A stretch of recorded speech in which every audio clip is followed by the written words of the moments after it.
Europe में यूनान नाम एक देश है। यूनान में पुराने समय में मिदास नाम का एक राजा राज करता था। राजा मिदास बड़ा ही लालची था। उसकी पुत्र को छोड़कर उसे दूसरी कोई वस्तु संसार में प्यारी थी तो बस सोना ही प्यारा था। वह रात में सोते सोते भी सोना इकट्ठा करने का सपना देखता है। एक दिन राजा मिदास अपने खजाने में बैठा सोने की ईंटों का असाफियों गिन रहे थे। अचानक वहां एक देवदूत आया। उसने राजा से कहा, मिदास तुम बहुत धनी हो। मिदास ने मुंह लटका कर उत्तर दिया, मैं धनी कहाँ हूँ, मेरे पास तो यह बहुत थोड़ा सोना है। देवदूत बोला, तुम्हें इतने सोने से भी संतोष नहीं है, कितना सोना और चाहिए?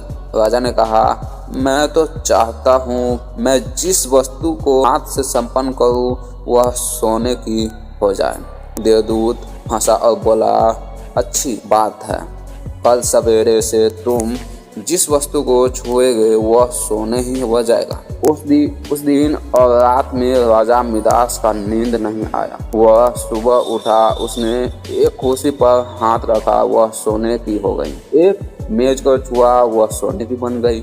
राजा मिदास प्रशंसा के मारे उछलने लगा और नाचने लगा। वह पागलों की भांति दौड़ता हुआ अपने बगीचों में गया और पेड़ों को छूने लगा, फूलों, पत्तियों, डालियां, गहने छूने लगा, सबको छूने लगा और सब चमाचम चमकने लगा। मिदास के पास सोने का नहीं रहा। दौड़ते उछलते में मिदास थक गया। उसे तभी तक यह पता ही नहीं था कि उसके कपड़े भी सोने को होकर बहुत सारे हो गए हैं। वह प्यासा था और भूख भी उसे लगी थी। बगीचे से वह अपने राजमहल लौटकर एक सोने की कुर्सी पर बैठ गया। एक नौकर ने उसके आगे भोजन और पानी लाकर रख दिया, लेकिन जैसे ही मैं यानी दास ने भोजन के हाथ लगाया वह भोजन सोने की बन गया। उसने पानी पीने के लिए गिलास उठाया तो वह सोने का बन गया और पानी सोने हो गया।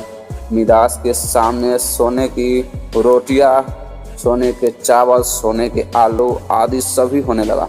वह भूखा था, प्यासा था, सोना चबाकर उसकी भूख नहीं मिट सकती थी। मिदास रो पड़ा। उसी समय उसकी पुत्री बोलते हुए वहां आई। अपने पिता को रोते हुए देखकर पिता की गोद में चढ़कर उसके आंसू पोंछने लगी। मिदास ने अपनी पुत्र की अपनी छाती से लगा लिया, लेकिन अब उसकी पुत्री वहां कहाँ थी? गोद में तो उसकी पुत्री की सोने की इतनी वजनी मोती थी कि उसे वह गोद में उठाए भी नहीं रख सकता था।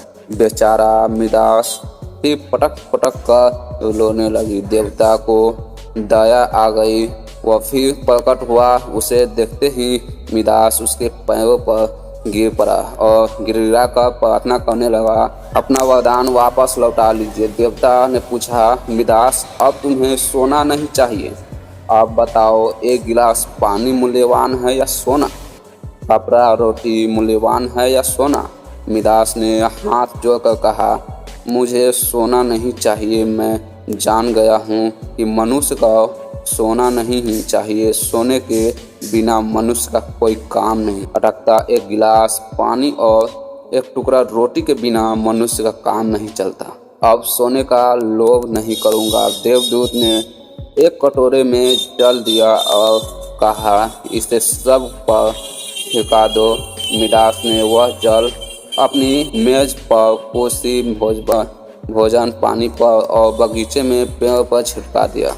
सब पदार्थ पहले जैसे वैसे ही हो गए। कहानी की शिक्षा दोस्तों, इस कहानी से हमें यह सीख मिलती है कि मनुष्य चाहे कितना भी अमीर और कितना भी गरीब हो, उसे कभी भी लालच नहीं करना चाहिए।